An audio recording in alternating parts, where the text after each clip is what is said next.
కీర్తిముఖుని విధేయత. జలంధరుడు పంపిన రాహువు యొక్క తీరుతో కోపోద్రిక్తుడైన శివుడు ఒక భయంకరమైన రాక్షసుణ్ణి సృష్టించి రాహువుని తినేయమని చెప్తాడు. వెంటనే రాహువు శివుని శరణుగోరి తనను విడిచిపెట్టమని అంటాడు. తన తప్పును క్షమించమంటాడు. శివునికి ఎంత వేగంగా కోపమొస్తుందో అంతకంటే వేగంగా శాంతి పొందుతాడు. ఆయన రాహువును కరుణించి వెళ్ళిపోమంటాడు. అయితే మరి నా సంగతేమిటి, నేను ఎవరిని తినాలి అని ఆ పెద్ద రాక్షసుడు శివుడిని అడుగుతాడు. నీ శరీరాన్ని నీవే భక్షించు అని శివుడు ఆజ్ఞాపిస్తాడు. చిత్తం ప్రభూ అని వెంటనే తన దేహాన్ని తనే తినడం ప్రారంభిస్తుంది. కాళ్ళు, చేతులు ఇలా అన్ని భాగాలను తినేయగా తల మాత్రమే మిగులుతుంది. తన ఆజ్ఞను శిరసావహించినందుకు ఆ రాక్షసుడి పట్ల ప్రసన్నుడైన శివుడు, ఇక నుండి నీ పేరు కీర్తిముఖగా పిలవబడుతుంది. నా దేవాలయ తోరణాలన్నింటిపైన నీ ముఖచిత్రం ఉంచబడుతుంది అని వరమిస్తాడు.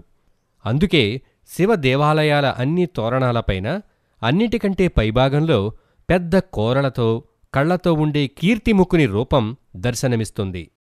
ద్రౌపది శివభక్తి. పాంచాలదేశపు యువరాణి అయిన ద్రౌపది సకల సద్గుణవంతుడైన భర్త కోసం శివుడిని పూజించింది.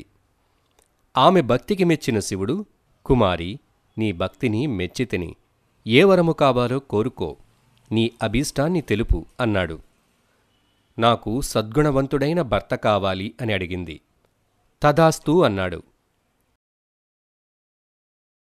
ఇంతలోనే నాకు అతి బలవంతుడైన భర్త కావాలి అని అంది. శివుడు అలాగేనన్నాడు. వెంటనే నాకు బహు నేర్పరి అయిన భర్త కావాలి అంది. తదాస్తు అన్నాడు శివుడు. నాకు అందమైన భర్త కావాలి అని అంది.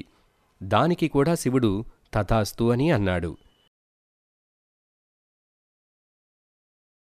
నాకు తెలివైన భర్త కావాలి అంది.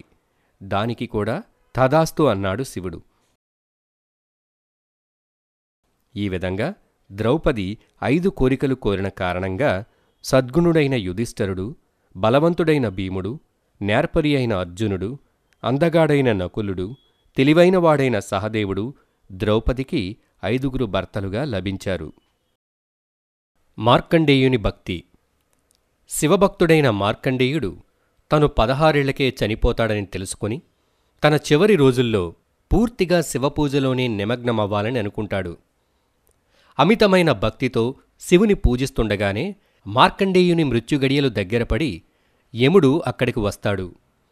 మార్కండేయ, నీ ఆయుష్షు ముగిసింది, ఇక నీవు నాతో రావలను అంటాడు. దయచేసి కొంత సమయం ఆగండి, నేను నా శివపూజను ముగించి వస్తాను అంటాడు మార్కండేయుడు. అందుకు యముడు నవ్వుతూ, మృత్యువు ఎవ్వరి కొరకు ఆగదు అని తన యమపాశాన్ని వదులుతాడు. అప్పుడు మార్కండేయుడు మృత్యువు అంటే తన స్వామి నుండి వేరు చేయబడమేనని భావించి ఆ శివలింగాన్ని గట్టిగా హత్తుకుంటాడు. శివా, నన్ను కాపాడు, నేను నిన్ను విడిచి వెళ్లలేను అంటాడు. మార్కండేయుని భక్తికి మెచ్చిన శివుడు అక్కడ ప్రత్యక్షమై యముడిని ఆగమంటాడు. యముడు, అతని ఆయుర్దాయం ముగిసింది ప్రభూ, అతని జాతకం ప్రకారం 16వ సంవత్సరంలో అడుగు పెట్టగానే అతను మరణించాలి అంటాడు. అప్పుడు శివుడు, అయితే మార్కండేయుని వయస్సు 15 సంవత్సరాలలోనే ఆగిపోతుంది, అతను మరణించాలనుకున్నప్పుడు మాత్రమే అతను 16వ వత్సరంలోకి అడుగు పెడతాడు అని వరమిస్తాడు. ఈ విధంగా మార్కండేయుడు మృత్యువు నుండి కాపాడబడి చిరంజీవి అవుతాడు. బ్రహ్మ యొక్క 5వ తల. శివుడు సుదీర్ఘమైన ధ్యానం తరువాత కళ్ళు తెరచి బ్రహ్మ సృష్టించిన సృష్టివైపు చూశాడు. ఎటువైపు చూసినా దుఃఖం, బాధలు, వ్యధలు, వ్యాధులు, కక్షలు, కార్పణ్యాలు, అసూయ, ద్వేషాలు, క్రూరత్వం, అన్యాయాలు, అక్రమాలు. ప్రజలు అనుభవిస్తున్న ఆనందం కూడా సక్రమైనదిగా లేదు. ఏమిటి, ఈ సృష్టి ఇంత దారుణంగా సృష్టించబడింది అని శివుడు దుఃఖించసాగాడు. ఆయన అశ్రువుల నుండి రుద్రాక్షలు ఉద్భవించాయి. ఏమిటిది బ్రహ్మ, నీవు ఇటువంటి సృష్టిని చేశావు? ప్రజలందరూ మాయలో చిక్కుకొని దైవచింతన లేక ఆధ్యాత్మిక పురోగతి లేక దుర్భరంగా బ్రతుకుతున్నారు. నీవు నా సృష్టిని శంకించకు శివా. బ్రహ్మ శివుని మాటలు వినే పరిస్థితిలో లేడు. అంతేకాక బ్రహ్మ గర్వంతో 4 తలలను పుట్టించుకొని అన్ని వైపుల నుండి తన సృష్టిని చూసి మురిసిపోసాగాడు. అక్కడితో ఆగని బ్రహ్మ తన దర్పాన్ని చూపేందుకు 5వ తలను కూడా సృష్టించుకున్నాడు. అది ఒక కిరీటంలాగా 4 తలలకు పైభాగాన మొలిచింది. శివుడు కోపంతో భైరవ అనే ఉగ్రరూపంలోకి మారాడు. తన పదునైన గోళ్లతో బ్రహ్మపై దాడి చేశాడు. నీకు ఎంత ధైర్యం నాపై దాడి చేయడానికి? నీవు చేసిన దానికి తగిన మూల్యం చెల్లించుకుంటావు అన్నాడు బ్రహ్మ. దాంతో మరింత ఉగ్రుడైన భైరవుడు బ్రహ్మ యొక్క 5వ తలను పెకిలించడం ప్రారంభించాడు. బ్రహ్మ బాధతో అరిచాడు. కాని భైరవుడు తన పట్టు విడవక బ్రహ్మ యొక్క 5వ తలను తొలగించాడు. అంతేకాక బ్రహ్మకు ఎవరూ మందిరాలు నిర్మించబోరని, ఎవరూ బ్రహ్మకు పూజలు జరపరని, కేవలం కొద్దిమంది మాత్రమే బ్రహ్మను పూజిస్తారని శపించాడు. ఈ విధంగా శివుడు బ్రహ్మ యొక్క 5వ తలను ఖండించాడు. శివుడు చంద్రుణ్ణి దక్షుడి శాపం నుంచి విముక్తుణ్ణి చేయడం ద్వారా దక్షుడికి విరోధి అవుతాడు.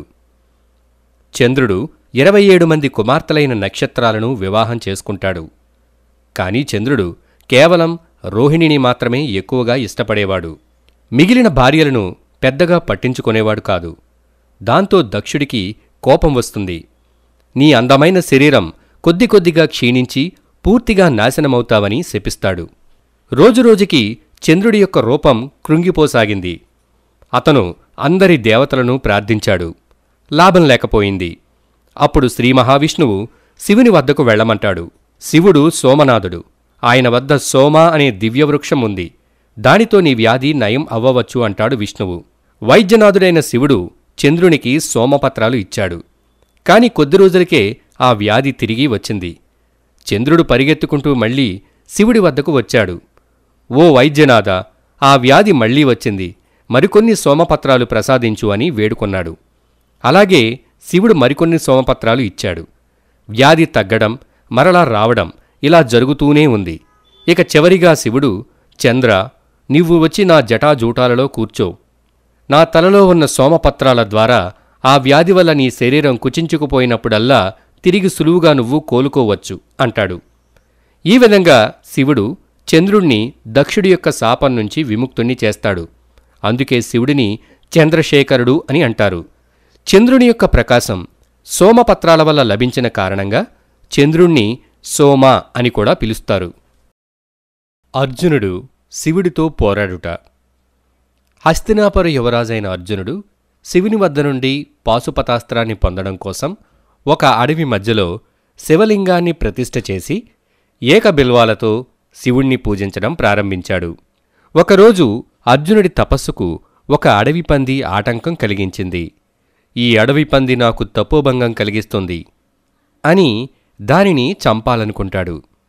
తన విల్లును ఎక్కుపెట్టి దానిని గురిచూసి బాణం వదులుతాడు.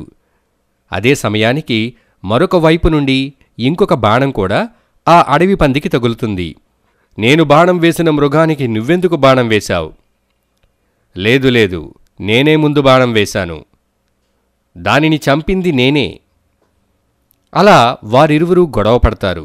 సరే, ఎవరు ముందు వేశారో తేల్చుకుందామని ఒకరితో ఒకరు తలపడతారు. ముందు ఆయుధాలతో కొట్టుకుంటారు. తరువాత ముష్టియుద్ధానికి దిగుతారు. అర్జునుడి శక్తి సన్నగిల్లుతుంది. తనకంటే తన ప్రత్యర్థికి అంత శక్తి ఎలా వచ్చిందో అర్థం కాదు. ఈ అడవి వీరుడు ఎవరై ఉంటారు అని అనుకుంటాడు. అతను అర్జునుణ్ణి నీ ఓటమిని అంగీకరిస్తావా అని అడుగుతాడు. అర్జునుడు ఇప్పటి వరకు ఏ యుద్ధంలోనూ ఓడిపోలేదు. అతను కన్నీళ్లతో శివలింగం వైపు చూస్తూ శంకరా, నాకు సహాయం చెయ్యి అని కోరతాడు. ఇంతలో అర్జునుడు ఆ అడవిదొర ఒంటిపై తను ఇంతకుముందు శివలింగంపై వేసిన పువ్వులు పత్రాలు ఉండడాన్ని చూస్తాడు. వెంటనే తేరుకొని, పరమశివ, నన్ను క్షమించు, నీతోనే నేను యుద్ధానికి దిగాను అని అంటాడు. అప్పుడు శివుడు, నువ్వు ఏ తప్పూ చేయలేదు. నేనే నీకు ఒక పరీక్ష పెట్టాను. నువ్వు కోరుకున్న ఆ అస్త్రాన్ని నీకు ప్రసాదిస్తాను అని పాశుపతాస్త్రాన్ని ప్రసాదించి అదృశ్యమవుతాడు. శరభ. హిరణ్యకశ్యపుడు మనుషుల చేతగాని జంతువుల చేతగాని ఎంటగాని బయటగాని రాత్రిగాని పగలుగాని చావు లేకుండా వరము పొందాడు. విష్ణుమూర్తి నరసింహావతారము దాల్చి సగం మనిషి సగం సింహం రూపంలో హిరణ్యకశ్యపుణ్ణి సూర్యచంద్రులు ఒకేసారి ఉన్న సమయంలో నేలపైన ఆకాశంలోనూ కాకుండా గడపపై ఉంచి అతని ఉదరాన్ని చీల్చి వధించాడు. ఉగ్రరూపుడైన విష్ణువు మిగిలిన వారిని కూడా భయభ్రాంతులకు గురిచేశాడు. తన కోపాన్ని నియంత్రించుకోలేకపోయాడు. విష్ణుమూర్తిని ఆ దురవస్థ నుండి తప్పించేందుకు శివుడు శరభ అవతారం ఎత్తాడు. 8 కాళ్లతో కొంత భాగం పక్షిగా, కొంత భాగం పాముగా, కొంత భాగం సింహంగా రూపందాల్చి నరసింహునితో పోరాడి విష్ణు ఆత్మకు ఆ క్రూర రూపం నుండి విముక్తిని కలిగించాడు. రాక్షసులకు రాజైన రావణాసురుడు గొప్ప శివభక్తుడు. అతను ప్రతిరోజూ దక్షిణాన ఉన్న లంకానగరం నుంచి ఉత్తరాన ఉన్న కైలాసానికి వెళ్లి శివదర్శనం చేసుకునేవాడు. కొన్ని రోజులకు రావణాసురుడికి ఇలా కైలాసం వరకు వెళ్లి రావడం కొంచెం కష్టంగా అనిపించింది. ఇది కష్టంగా ఉంది, కానీ నేను రోజూ ఆ శివుని దర్శించుకుని తీరాలి. ఆ దేవుడిని నాకు దగ్గరగా తెచ్చుకుంటే నాకు మంచిదనిపిస్తుంది అనుకుని రావణాసురుడు కైలాస పర్వతాన్ని ఎత్తి దాన్ని దక్షిణంలో ఉన్న తన లంక దగ్గరగా పెట్టుకోవాలనుకున్నాడు. రావణాసురుడికి 100 దేవతల బలం ఉంది. ఆ శక్తితో రావణాసురుడు కైలాస పర్వతాన్ని పైకి ఎత్తాడు. దాంతో కైలాసమంతా కదిలిపోయి మంచుకొండాలు విరిగి దొర్లడం ప్రారంభించాయి. పార్వతీదేవికి కోపం వచ్చింది.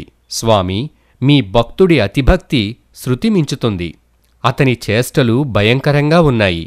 ఈ పనివల్ల మొత్తం కైలాసమంతా అల్లకొల్లోలంగా మారింది అంది. నాకు తెలుసు దేవి, రావణుడి అహంకారానికి ఒక గుణపాఠం నేర్పాల్సిన సమయం ఆసన్నమైంది. పరమశివుడు తన కాలితో కైలాసాన్ని కిందకు అదిమాడు. పర్వతం కింద ఉన్న రావణాసురుడు ఆ భారాన్ని మోయలేకపోయాడు. హే పరమశివ, నన్ను కాపాడు, ఈ భారాన్ని నేను మోయలేకపోతున్నాను, ఈ బాధ భరించలేకున్నాను అని అరిచాడు. కాని శివుడు కరుణించలేదు. ఆ శివయ్యను ప్రసన్నం చేసుకోవడానికి రావణాసురుడు అనేక స్తోత్రాలను స్తుతించాడు. రావణాసురుడి స్తుతికి ప్రసన్నమైన శివుడు, రావణ, నీ భక్తికి మెచ్చితిని, నిన్ను విముక్తుడను చేస్తున్నాను, వెళ్ళు అని ఆశీర్వదించాడు.